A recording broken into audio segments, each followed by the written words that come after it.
Assalomu alaykum, hurmatli brifing ishtirokchilari. Yangiyer shahar yoshlar ishlari bo'limi tomonidan aholini va yoshlarni qiynayotgan muammolar, yechimlar va real natijalar haqida gaplashamiz. O'rganishlar va murojaatlar tahlili shuni ko'rsatmoqdaki, yoshlarni asosan ish bilan ta'minlash, kasb-hunar egallashi, tadbirkorlik faoliyatini boshlash, intizomli kredit mablag'larini olish, ta'lim va bo'sh vaqtini mazmunli tashkil etish masalalari qiziqtirmoqda.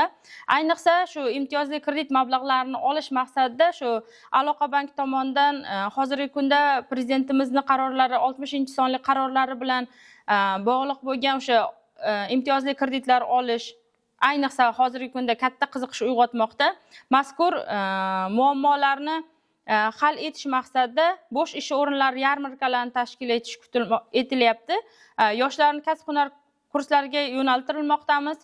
Tadbirkorlikni boshlash istagidagi yoshlarimizni amaliy maslahat va ko'mak berilmoqda va shu bilan birgalikda Savdo-sanoat palatasi hamda hokim yordamchilari bilan hamkorlik yo'lga qo'yilgan va bu hamkorlik orqali ularga to'g'ridan-to'g'ri maslahat berish va qolaversa Yangiyer shahrida joylashgan bank filiallari bilan ham hamkorliklar o'rnatilgan. Bu orqali biz yoshlarimizga tadbirkorlik qilish istagida bo'lgan yoshlarimizga to'g'ridan-to'g'ri ko'mak berish va amaliy yordam berishni yo'lga qo'ymoqdamiz.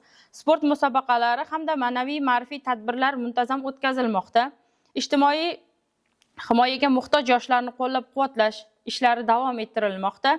Ya'niki shu xabaringiz bor, shu ijtimoiy himoyaga muhtoj bo'lgan yoshlarni yoshlar daftari orqali, yoshlar jamg'armasidagi pul mablag'lari orqali ularni shu bandligini ta'minlash hamda ularni qiziqishdan kelib chiqib bo'sh vaqtini mazmunli tashkil etish va qolaversa oliy ta'limda o'qiyotgan yoshlarimizni kontrakt to'lovlarini to'lab berish va shu bilan birgalikda hozirgi kunda hammaga ma'lumki, shu haydovchilik guvohnomasiga bo'lgan qiziqish ham ortib bormoqda. Mana shu haydovchilik guvohnomasiga to'lovlarni to'lashda amaliy yordam ko'rsatib kelinmoqda.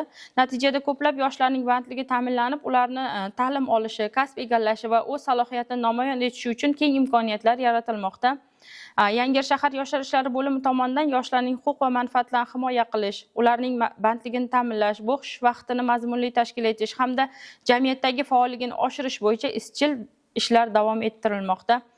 Oldimizda turgan asosiy vazifa har bir yoshning muammosini eshitish, unga amaliy yordam berish va kelajagiga mustahkam poydevor yaratishdan iboratdir. E'tiboringiz uchun rahmat.